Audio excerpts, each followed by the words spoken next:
Busco la Loca presenta. Pues con la novedad de que te bajaste. No, me subí. A ver, me subí al proyecto, pues quizá más importante que he realizado en toda mi carrera, en todos mis 33 años al servicio público, más 15 años en la OCDE, porque se trata de elaborar el plan de gobierno de la coalición, es decir, el plan de gobierno para la próxima administración. Un plan de gobierno de la primera coalición de gobierno, porque no hemos tenido coaliciones en México.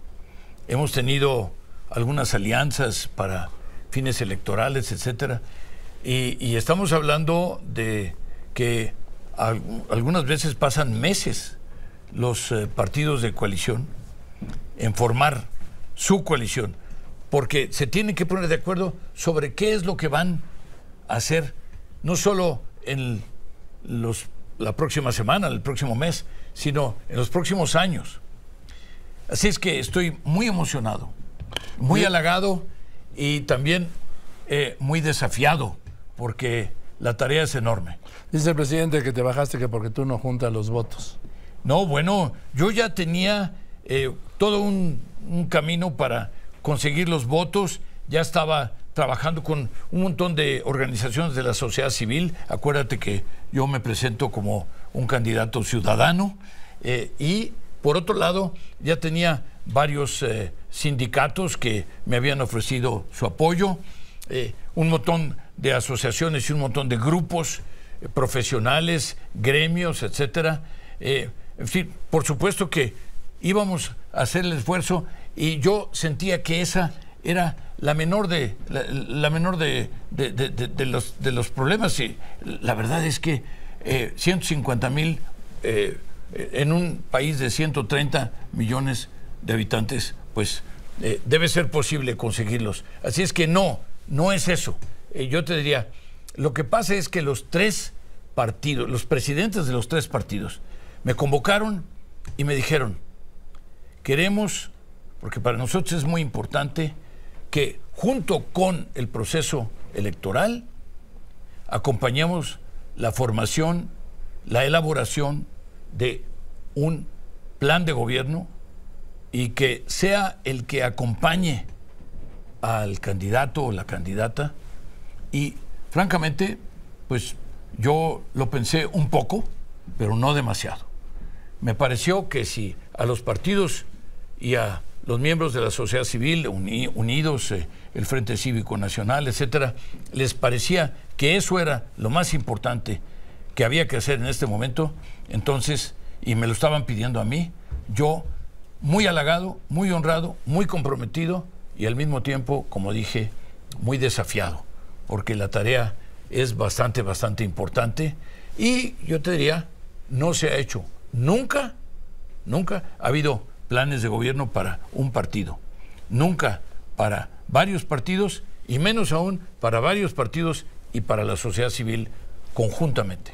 Ahora, tú sabes que no se vota ni por las plataformas de los partidos, ni por su declaración de principios, ni por los planes de gobierno, se vota por los candidatos. La verdad es que se vota por los candidatos siempre y cuando los candidatos tengan una oferta política y tengan temas que, primero, que demuestran que entienden cuáles son los problemas de la gente y también que tienen soluciones. El problema no solo es tener un buen diagnóstico, abundan los diagnósticos. El problema es cuáles son las soluciones y cuáles son las soluciones para México, pero además para los muchos Méxicos que existen. Y yo te diría en particular, estimular que la mayor, que haya la posibilidad de que la mayor parte de la gente pueda acceder a la clase media. Esta clase media que el jefe del Ejecutivo aquí ha denostado, ¿no? Esta clase media que han atacado, inclusive que han dicho que es aspiracionista, ¿no? Como si fuera una mala definición o un mal adjetivo. La verdad es que el aspiracionismo de la clase media es lo que mueve en todos los países del mundo a las economías y a las sociedades. Y al bienestar. Por supuesto, porque de eso se trata, a través del esfuerzo, a través del trabajo, a través de los estudios. Es natural. Yo quiero que mi hijo tenga una mejor vida que la mía. Y eso no tiene nada de ideológico, es humano. El querer ser mejor, el querer estar mejor, el querer ofrecerle a la gente mañana algo mejor, es humano. Pero en este caso lo que tenemos es 3 partidos y la sociedad civil que lo que han dicho es: vamos a armar un plan de gobierno que acompañe a nuestras aspiraciones, porque ya los 3 partidos y la sociedad civil han planteado, cada uno de ellos por separado, sus ambiciones. Ahora, pero para hacer un plan de gobierno, tú lo sabes muy bien, se lo comento aquí, tienes que partir de un diagnóstico del gobierno que se va, digo, que el gobierno que termina. Es un desastre, es un tiradero.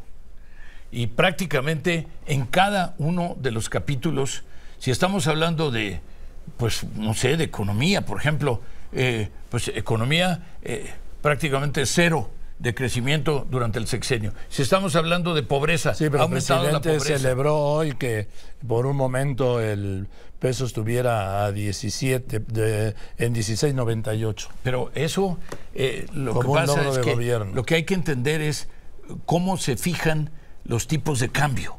Eso es algo que quizá no alcanza a entender el presidente.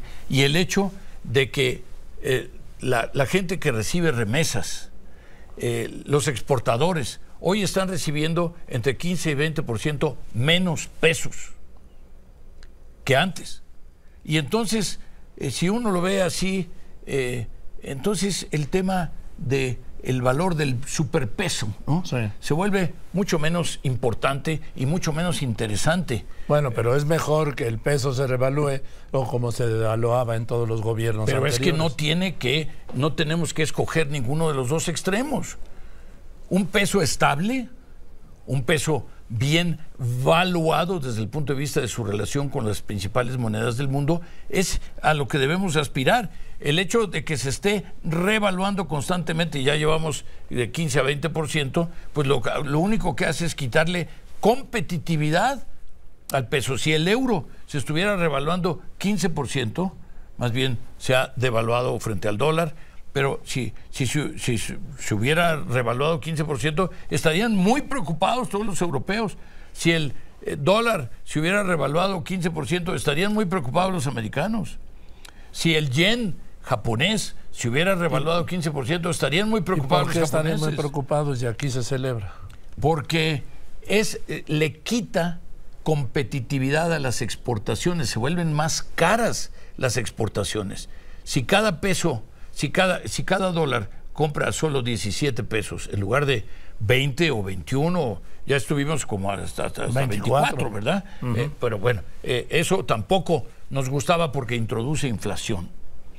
Pero bueno, no quiero hablar demasiado de temas técnicos de economía. Sí, lo que quiero es decirte, me parece muy, muy importante lo que sucedió hoy y yo me siento, ya te lo he dicho varias veces, muy honrado, sí, pero creo que el desafío va a ser precisamente lograr que los mejores en cada tema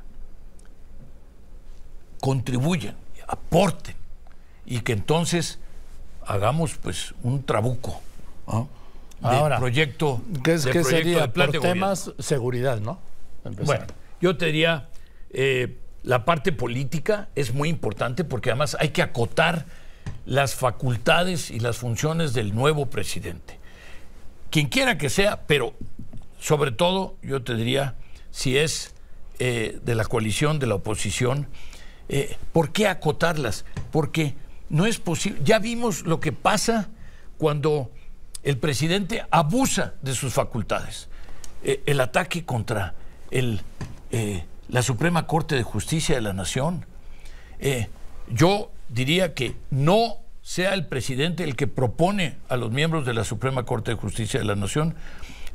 Yo, en lo particular, pienso... ¿Quieres que los elijan por votos? No, bueno, yo no, de ninguna manera, que sean los expertos y los que conocen más. Lo mismo con el fiscal, por ejemplo. Se me ocurre que tengamos un fiscal independiente, que tengamos OCAS, las organizaciones constitucionales autónomas, los organismos constitucionales autónomos, en donde el presidente no proponga ni al titular ni a los miembros, porque como el caso del INAI, en donde como no nombran, ¿no?, a unos de los comisionados, pues entonces no puede funcionar el INAI.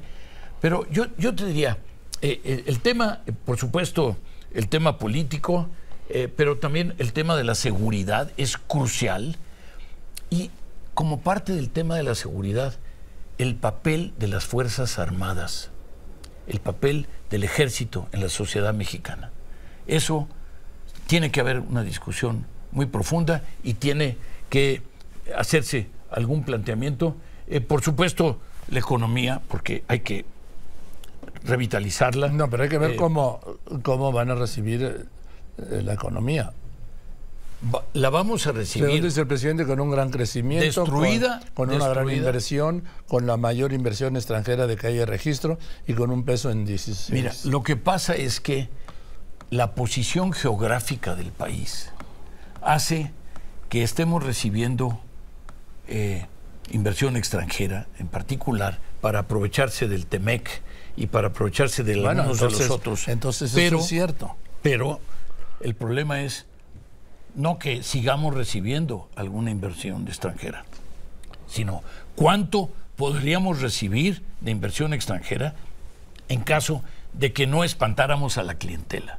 Estamos espantando a la clientela y mucha gente lo que está haciendo es esperándose a ver en un año, 2, cómo se consolida el nuevo gobierno, quién será el responsable del nuevo gobierno, quiénes serán los ministros del nuevo gobierno para decidir si invierten o no invierten. ¿En salud, Dinamarca? No, ojalá que pudiéramos ser como Colombia o como Costa Rica.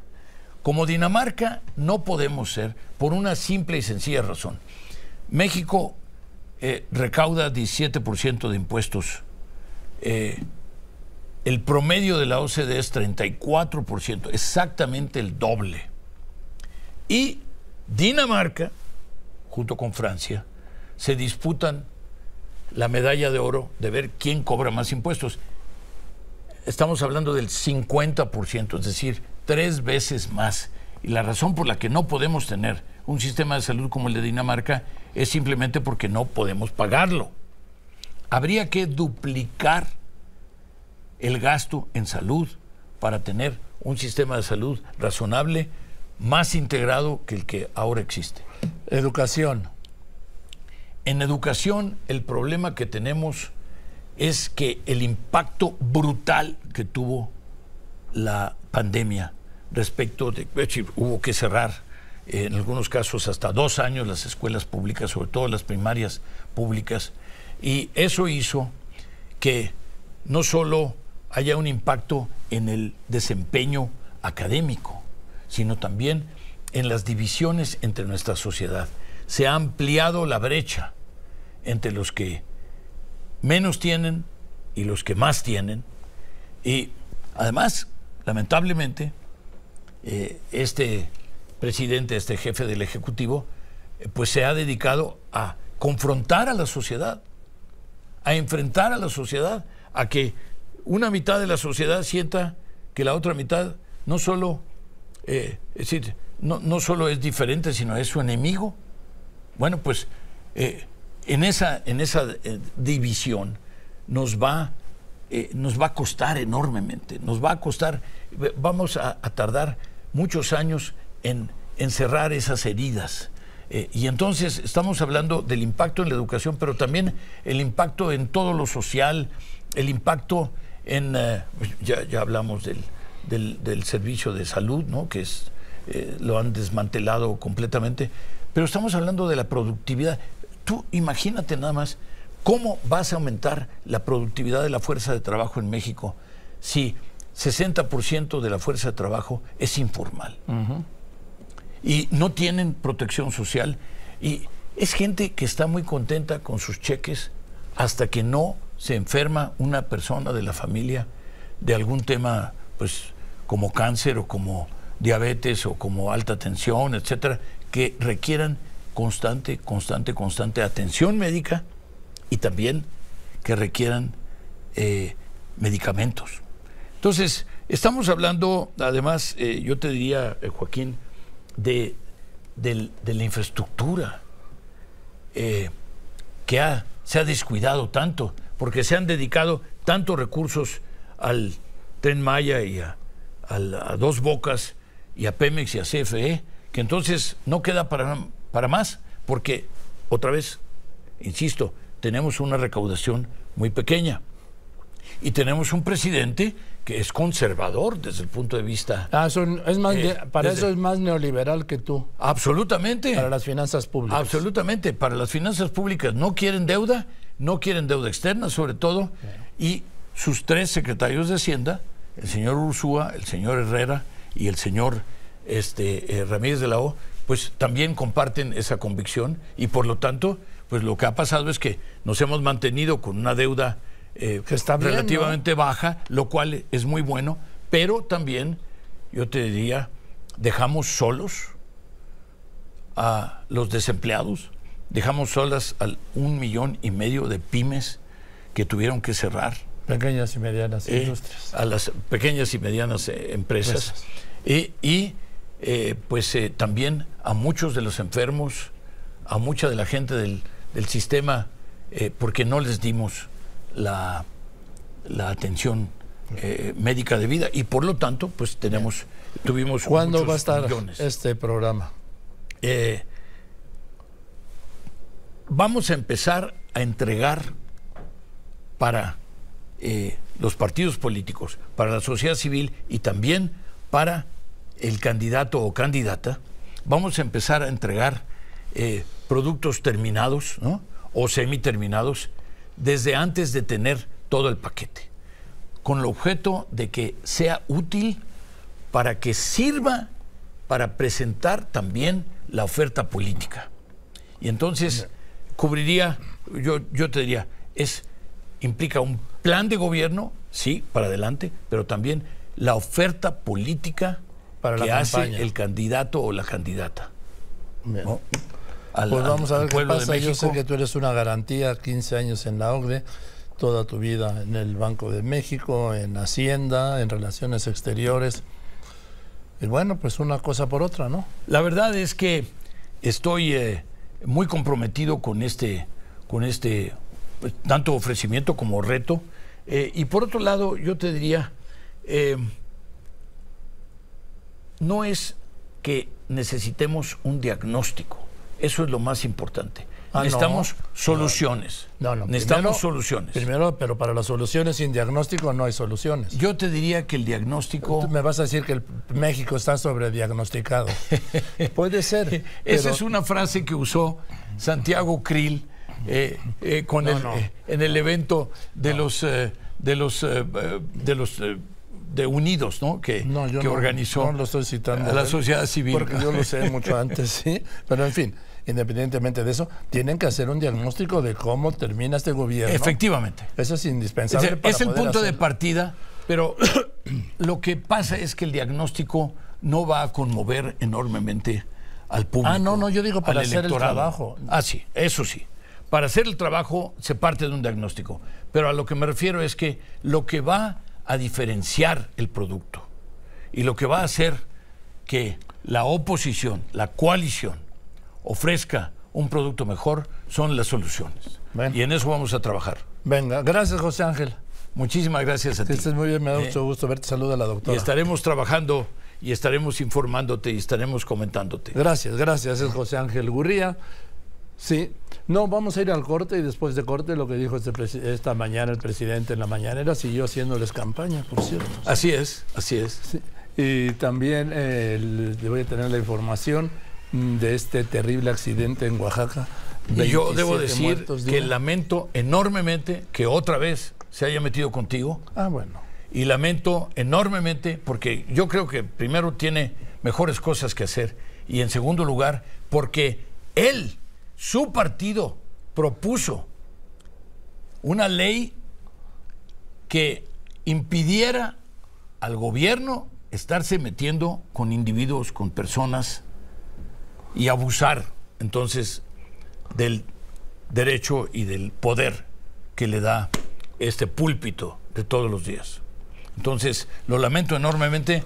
Habría que recordarle a él que él fue el que se quejó de los ataques del gobierno en ese momento y que entonces propusieron esa ley. Yo te digo que él me ha acosado más de 300 veces y que bueno, finalmente, pues mira, al final nos quedamos los reporteros y los ciudadanos. Bueno, los ciudadanos y los presidentes pasan. Yo he visto pasar desde Díaz Ordaz.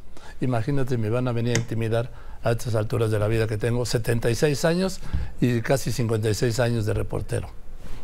Muy bien. A estas alturas de la película. Continuamos. Con la Loca presentó